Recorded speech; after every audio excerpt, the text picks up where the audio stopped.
I have a story.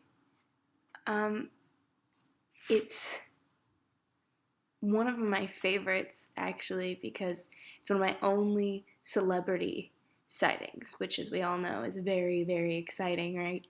Um, when I was 16 years old, we went to Hawaii for Christmas, and it wasn't the first time we'd been there, so it wasn't like hugely exciting that we were in Hawaii, and was kind of depressing because I wanted a white Christmas. But regardless, we were there, and yes, it is Hawaii, so it was beautiful and warm and fun. And so Christmas Eve, we got in like shorts and t-shirts and dresses, and my family all went to this restaurant that we used to go to when I was younger, and we would visit the island. So it's kind of like a tradition. Um, the island of Lanai is very, very, very small. There's only two hotels on the entire island and one town. And the population's like, with just like local population that's there the entire year, it's only like 500 people, if that.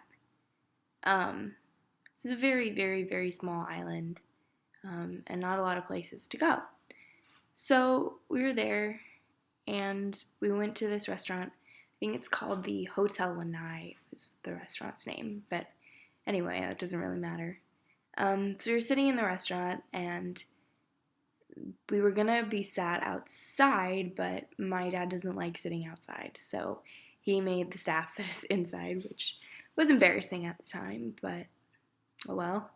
Um, so we sat at this table in the middle of the room, and there were these really loud people on the other side of the room from us. Like, you could hear everything they were saying, and it was really irritating. Because, it was Christmas Eve. It was like trying to have a nice family dinner and have it be cool, casual, and fun, and be able to hear each other talk. But after a while of like listening to these people, one of them especially sounded really familiar. So I kept on looking over, like trying to figure out where I'd heard that voice before. And I looked over, and the man looked so familiar. And I started thinking, where is he from? And I turned to my dad and I said, Dad, I think Captain Kirk is sitting over at that table. My dad turns around and looks, and he goes, No, that's not William Shatner. And then he spoke again. And if you've ever heard William Shatner speak, he has an undeniable voice. And it was William Shatner. Now, my family are Trekkies. They love Star Trek, especially my father. And so we're kind of in a state of like shock, because William Shatner is sitting like maybe 5 feet from us. And he is the loudest, most expressive man I've ever seen in my entire life. And all of a sudden, they're done with dinner.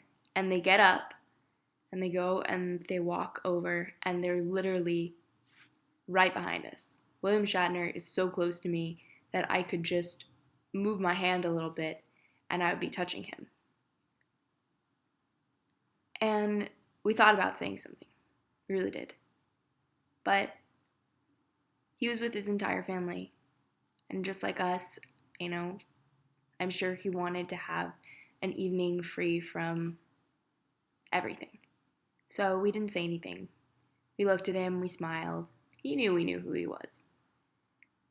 But I've always kind of regretted that we never said anything to him. Just because how amazing is it that we were there on that same exact night on this small, tiny little island that, there's so many places in this world, and he just happened to be there. The next day, we took a ferry to Maui, and we were standing outside of a plate lunch place, and Danny DeVito walks out of a liquor store. And that time we said something, because it was not a holiday. Okay, it wasn't the next day. It was the day after that. It was the 26th. So we said hi to Danny DeVito. He's a very odd looking man. But I always kind of regret not saying anything to William Shatner.